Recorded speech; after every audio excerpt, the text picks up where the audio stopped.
Imaginez si des araignées, des vers, ou même de l'or scintillant commençaient à tomber du ciel.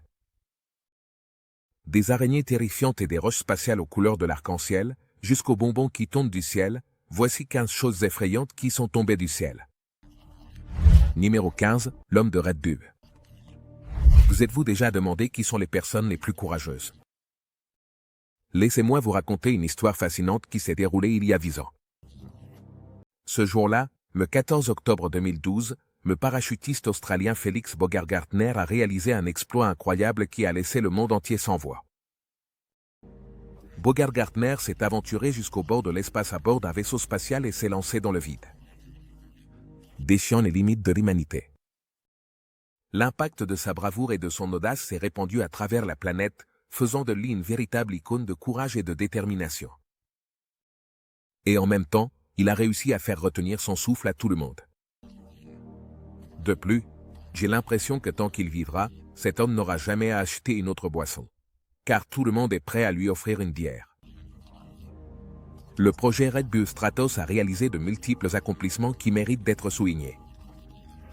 Tout d'abord, Baumgartner a effectué un saut qui l'a presque propulsé au-delà de la gravité, portant un costume spécial et descendant vers la Terre, à une vitesse supérieure à celle du saut. Cet exploit défiait toutes les attentes. Avant de continuer avec cette vidéo, appuyez sur le bouton d'abonnement et activez la cloche de notification.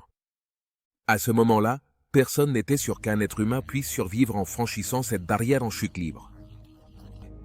Mais Baumgartner a prouvé son courage et sa bravoure en prenant cette décision, laissant une empreinte indélébile dans l'histoire. Lors de sa chute audacieuse, Baumgartner n'a pas seulement franchi cette barrière, mais il a aussi pulvérisé 4 records qui resteront gravés dans la mémoire de tous. Il a réussi le vol habité en montgolfière le plus haut, la plus grande altitude, avec laquelle il a franchi la barrière du son et le plus longtemps de chute libre. Et tout ça, il l'a fait sous le regard du monde. Numéro 14, des abeilles tombant du ciel.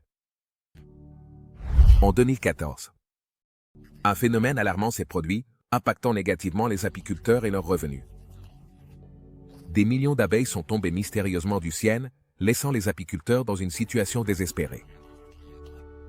L'un des touchés, l'apiculteur local d'Elchet, a dû faire face à une perte dévastatrice d'environ 37 millions d'abeilles. Quelle a été la cause de cette tragédie? Selon Chet, la plantation de maïs OGM, près de sa propriété, a été le facteur déterminant dans la disparition de ces abeilles. Cette situation a mis en lumière la relation délicate entre l'agriculture et l'apiculture et les graves impacts qu'ils peuvent avoir sur l'écosystème et sur l'économie des apiculteurs. Selon l'apiculteur, qui a perdu environ 600 ruches, dès que le maïs a commencé à être planté, les abeilles sont mortes par millions. Et la plupart du temps, il voit même des oies canadiennes et des cadavres d'autres oiseaux dans les champs. Selon lui, les oiseaux qui ingèrent des graines exposées, recouvertes de pesticides, meurent juste après. Malgré leur petite taille, les abeilles ont une influence presque incomparable sur l'environnement. En gros, les abeilles pollinisent nos plantes, répartissant le pollen entre des plantes de différentes espèces pour les fertiliser, ou même entre différents morceaux de la même plante pour aider au développement végétal. Sans les abeilles, l'approvisionnement et la diversité des produits frais diminueraient drastiquement et la nutrition humaine en pâtirait assurément. En raison de l'importance des abeilles pour la chaîne alimentaire, les cultures sont en grave danger à cause de leur déclin. Numéro 13, prix de viande. Par une splendide journée de printemps, tu peux t'imaginer en train de marcher sur un chemin de terre poussiéreux. Le ciel est complètement dégagé, le soleil brille intensément et l'air est frais et revitalisant. Une douce brise caresse ton visage, mais il n'y a pas de trace de vent fort pour te déranger.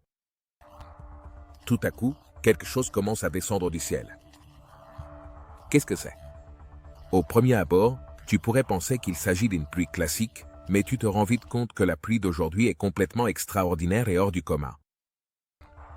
Ce n'est pas une pluie conventionnelle, ce n'est pas non plus de la neige qui tombe du ciel. Étonnamment, ce sont des morceaux de viande qui descendent lentement, créant une scène surréaliste et déconcertante. De grands morceaux de viande sont tombés du ciel le 3 mars 1876 sur Olympia Springs, dans le comté de Bath, au Kentucky. L'incident s'est produit près de la maison d'Alan Prouch, dont la femme était dehors en train de faire du savon à ce moment-là. On pourrait penser que ça sort tout droit d'un roman de science-fiction, mais ce n'est pas le cas. Ça vient tout droit des pages de l'histoire. Les gens ont commencé à travailler rapidement pour identifier la viande et déterminer son origine. Un chasseur local a examiné la viande et a confirmé qu'il s'agissait de viande d'ours. Les voisins de Crouch ont choisi de suivre leur papille gustative. Oui, ils l'ont fait. Ingérer la viande qui était tombée du ciel. Pagogna, horrifiant.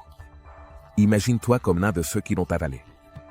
La pluie de viande du Kentucky a été un événement extraordinaire qui a captivé l'attention de la communauté locale. Et plus loin, numéro 12, Julian Kupsk. Lorsque l'avion dans lequel voyageait Julian Kupsk et sa mère a été frappé par la foudre, il survolait. Sur la Jan Tropical Mexiang du Pérou. Malgré l'impact, Julian a réussi à survivre à une chute de 3 km.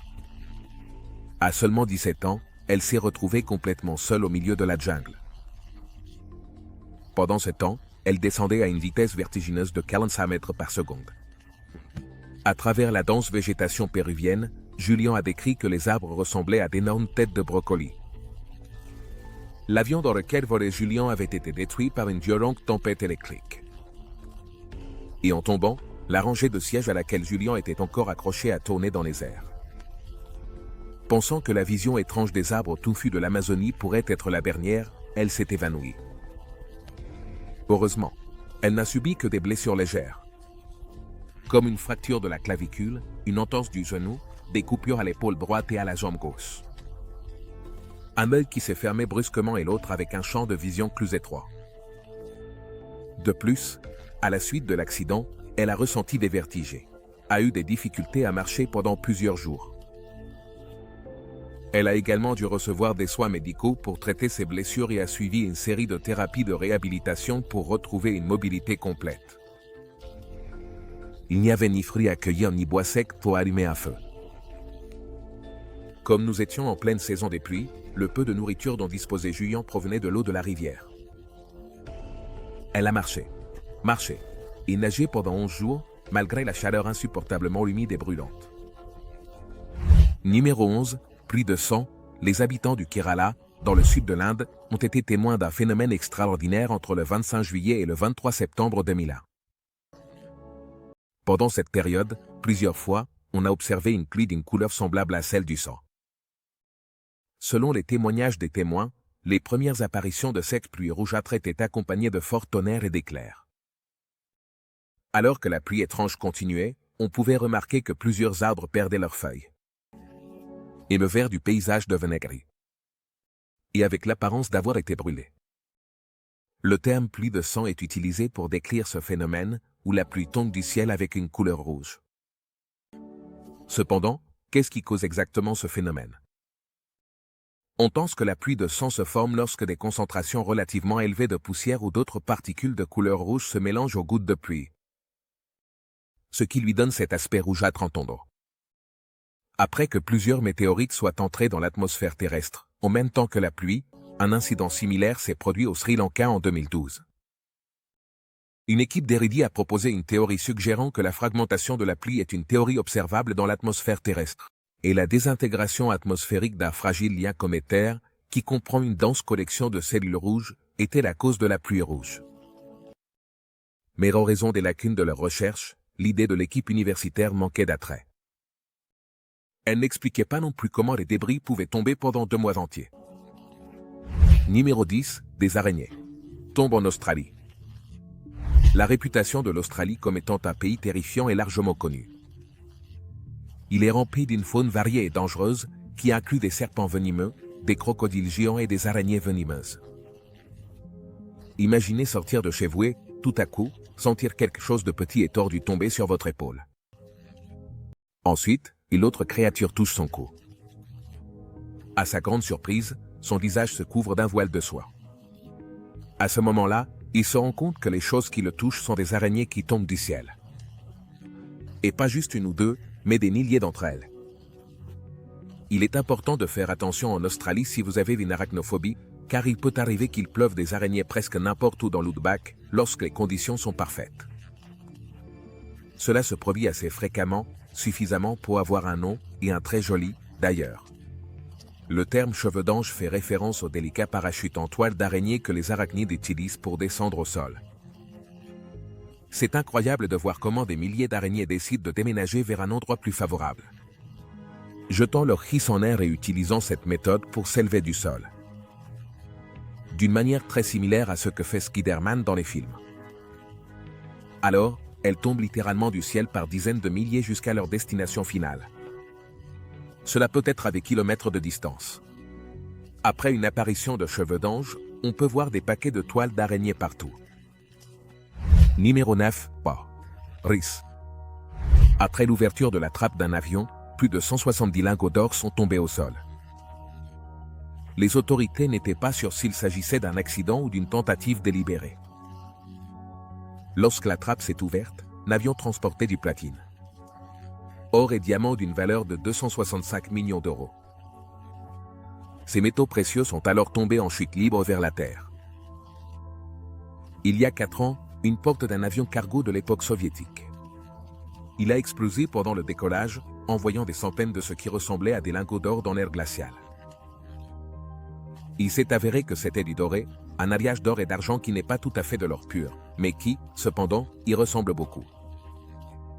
De plus, il est important de souligner que cet incident a été largement couvert par les médias internationaux, générant un grand émoi et attirant l'attention des experts en métaux précieux et des passionnés d'aviation. La chute de ces métaux précieux n'a pas seulement eu un impact économique significatif, mais a également suscité l'intérêt de nombreux chercheurs et collectionneurs qui tentaient de localiser et de récupérer ces trésors perdus. Sur les images, les lingots d'or apparaissent éparpillés sur le sol de l'aéroport de la région orientale de Yakoutie. On peut aussi voir des hommes en veste brillante, surveillant le trésor récupéré comme une barrière contre les voleurs à doigts légers. La leçon de l'histoire semble être qu'il faut toujours sécuriser la cargaison avant de décoller, surtout si elle contient des objets précieux comme de l'or, du platine et des diamants, qui valent des centaines de milliers de dollars chacun. Numéro 8. Station spatiale perdue. Tiangong-1. Une station spatiale de la taille d'un bus scolaire a été perdue par la Chine en 2016. Le plan initial prévoyait une descente finale contrôlée pour ramener la station désactivée sur Terre. La station aurait pu atterrir en toute sécurité dans l'océan, avec quelques impulsions de propulseurs bien synchronisées. Cependant, la première station spatiale chinoise a rencontré des problèmes inattendus. Pour des raisons inconnues, la station spatiale rebelle s'était également mise en marche de manière autonome, voyageant de retour vers la Terre à cause d'un phénomène appelé déclin orbital. Lancée en 2011 comme un test, la station spatiale Tiangong-1, qui se traduit par palais céleste. Pendant qu'elle était en fonctionnement, elle a effectué non seulement 2, mais plusieurs voyages habités par la Chine, démontrant ainsi les avancées et la capacité de la Chine dans l'exploration spatiale. Cependant, depuis 2013, aucun astronaute n'a visité la station spatiale. Il est difficile de prédire quand ou la station spatiale va tomber. Mais étant donné que plus de 70% de la surface terrestre est recouverte d'eau, les rentrées incontrôlées sur Terre sont rares et il est encore plus rare qu'elles représentent un danger. Cependant, il faut souligner qu'une seule personne a été touchée par des débris spatiaux jusqu'à présent. Et c'était une résidente de Tulsa, Oklahoma. En 1997, alors qu'elle se promenait, elle a été frappée à l'épaule par un fragment du réservoir de carburant d'une roche. Heureusement, elle n'a subi aucune blessure. Numéro 7. Boule de feu. Dimanche soir, plus de 600 personnes ont été témoins d'un impressionnant phénomène céleste au Texas. Une boule de feu extrêmement brillante a illuminé le ciel, laissant derrière elle une traînée d'émerveillement et de fascination. Certains chanceux ont même entendu le bang sonique qui a accompagné l'explosion de cette sphère ardente, ce qui suggère que des fragments de roche pourraient avoir atteint notre planète. Une boule de feu est un type de météore exceptionnellement brillant lorsqu'il est observé directement au point le plus élevé du ciel, à une intensité visuelle d'au moins -3 ou -3. Ces objets célestes qui génèrent des boules de feu peuvent avoir une taille supérieure à 1 mètre. Selon les croyances populaires, les boules de feu sont considérées comme une sorte de signal ou d'avertissement lié à des obstacles, des maladies, des tragédies, des épidémies ou d'autres catastrophes imminentes. Étant si répandues, les boules de feu sont plus un symptôme d'une maladie qui se propage dans le quartier ou la zone. Une grande partie de la supposée boule de feu a été captée par des caméras de sonnette automatiques. Aucune information n'a été donnée sur la taille potentielle de la roche spatiale, son origine, sa trajectoire, ou quelle taille de météorite faut-il chercher. En général, quiconque cherche des météorites doit demander la permission au propriétaire des terrains avant de commencer sa recherche. Les météorites sont généralement noires, rugueuses et épaisses. Si vous trouvez un possible météorite, couvrez-le avec du papier aluminium ou mettez-le dans un sac en plastique pour le protéger de la contamination. Numéro 6, météorite arc-en-ciel. Le 23 avril 2019, un événement extraordinaire a eu lieu au Costa Rica. Une petite roche spatiale molle s'est écrasée dans la zone entre les communautés de La Palmyra et Aguacercu. Cet impact aurait pu apporter avec lui les composants essentiels à la vie. Malgré sa taille, comparable à celle d'un lave-linge, la boule de feu d'Arcilla s'est désintégrée dans l'air avant d'atteindre le sol. Les résidents de la zone ont été témoins de cet événement surprenant lorsqu'ils ont découvert les fragments de la météorite. Une fan d'Aguacercu a raconté comment une roche a traversé le toit de sa maison et a atterri sur une roche chaude au sol. Il est important de souligner que ce météorite mou, dans le passé, était un astéroïde beaucoup plus grand qui s'est fragmenté à partir de la poussière d'une nébuleuse plus ancienne. Cet événement nous montre l'histoire fascinante de notre univers et la possibilité de vie sur d'autres planètes. Notre système solaire s'est formé par la suite à partir de cette même nébuleuse. Les composés chimiques complexes du carbone présents dans le météore arc-en-ciel peuvent inclure des acides aminés, qui sont les composants de base des protéines, et d'autres substances, comme l'ADN. Il a été démontré précédemment que les acides aminés de ce fragment d'Aguacercu sont exclusifs à notre planète. Cependant, en raison de la façon dont il est entré dans la jungle costaricienne, il pourrait y avoir un risque de contamination. Pendant des milliards d'années, les Aguacercu se sont tenus à l'écart de tels facteurs de contamination. Les scientifiques pourraient accéder aux données de 3 zones éloignées et inaccessibles si elles pouvaient rester ainsi un peu plus longtemps. Numéro 5. Destruction d'un ancien village syrien. Un ancien village syrien situé dans le site préhistorique d'Abu Huraira, au nord de la Syrie. Il aurait pu être détruit par des débris cométaires lors d'un incident catastrophique. Ce village, habité par des chasseurs-cueilleurs qui vivaient de la terre. Ils sont devenus les premiers agriculteurs connus en commençant à cultiver des céréales qu'ils avaient auparavant récoltées dans la nature. Cependant, malheureusement, sa communauté a été ravagée par des explosions similaires qui ont touché toute la planète, laissant à leur place des ruines carbonisées de cabanes au toit de chaume. Cet événement tragique s'est produit à la suite d'une sécheresse dévastatrice, ce qui a obligé ces personnes à chercher de nouvelles façons de subsister. Bien que leur destin ait été tragique, ils ont laissé un héritage en tant que premiers agriculteurs connus sur Terre, perdure dans l'histoire. Alors, il y a environ 13 000 ans. Il y a des années, un événement catastrophique s'est produit, laissant une couche de charbon, indiquant la présence de flammes géantes. Ceux qui ont observé l'événement à plusieurs kilomètres de distance auraient entendu l'explosion, ressenti la chaleur intense et été témoins de l'éclat intense. Heureusement, il est probable que la plupart des gens aient survécu à cette explosion. Les scientifiques et les chercheurs pensent qu'il y a environ 12 800 ans. Il y a des années, des milliers de fragments de comètes ont percuté l'atmosphère de la Terre, affectant plus de 40 zones en Amérique du Nord et en Europe. Cette théorie repose sur la grande quantité de verre fondu trouvés durant ces mêmes périodes. Numéro 4. Pluie de bonbons. Quand en 1987, il est tombé des bonbons 2 fois dans le comté de Lake, en Californie, ça devait être le rêve de n'importe quel enfant. Les enfants de la région étaient émerveillés et excités par ce phénomène extraordinaire.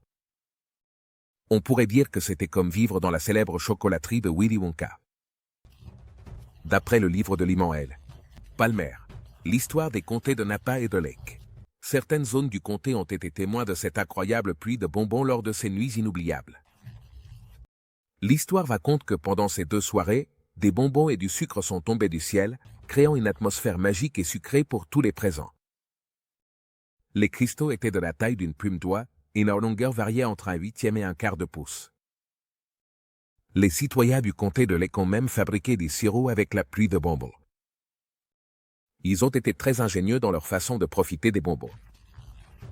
Mais, comment le bonbon est-il apparu?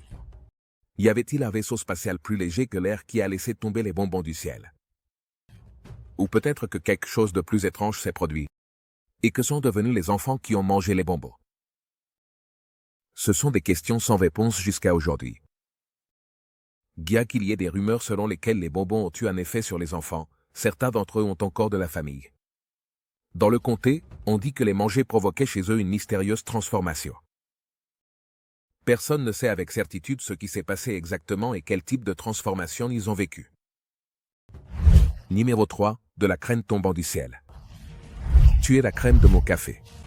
Tu es la crème de mon café. C'était une chanson extrêmement populaire dans les années 20, une époque où la musique était pleine de rythme et de joie. Cette chanson évoque une sensation de douceur et ajoute une touche spéciale à la tasse de café du matin. Mais laisse-moi te raconter une histoire fascinante. Dans les bons vieux temps, dans la charmante ville de Chester, en Caroline du Sud, un phénomène unique s'est produit. La crème, ce délicieux ingrédient laitier, semblait tomber du ciel en abondance. Comme si c'était un cadeau divin. Imaginez, il y avait assez de crème pour sucrer et parfumer le café de tous les habitants de la ville. Une véritable merveille. Les cafés de Chester sont devenus de véritables paradis pour les amateurs de crème dans leur café. Les gens ont apprécié chaque gorgée, se délectant du mélange parfait de saveurs et de textures fournies par la crème fraîche et mousseuse. Sans aucun doute, ce furent des temps mémorables, où le café avec de la crème est devenu une véritable tradition locale. Bien que le phénomène de la crème tombant du ciel ait pris fin, son héritage perdure dans la mémoire de tous ceux qui ont eu la chance de goûter ce café spécial. En 1969, des conduits de ventilation défectueux ont endommagé une usine en Caroline du Sud qui produisait de la Crémora, une crème non laitière. Heureusement pour la communauté, l'entreprise expéditrice a résolu le problème et a finalement payé une amende de 4 000 $ pour libérer la Crémora au-delà des limites de l'usine. Numéro 2. Des spaghettis de vers de terre. Récemment, il y a eu une pluie de vers dans le sud de la Norvège. Ce qui a amené les gens à réinterpréter l'expression « il pleut des cordes ». Étonnamment, ce n'est pas la première fois que des vers de terre tombent du ciel. Bien que les scientifiques ne parviennent pas à comprendre pourquoi des vers de terre tombent dans cette région, il est possible que cela se soit déjà produit dans le passé. Espérons que cela ne devienne pas un phénomène météorologique courant. C'est encore plus troublant que l'effet sur les cheveux que la pluie produit toujours.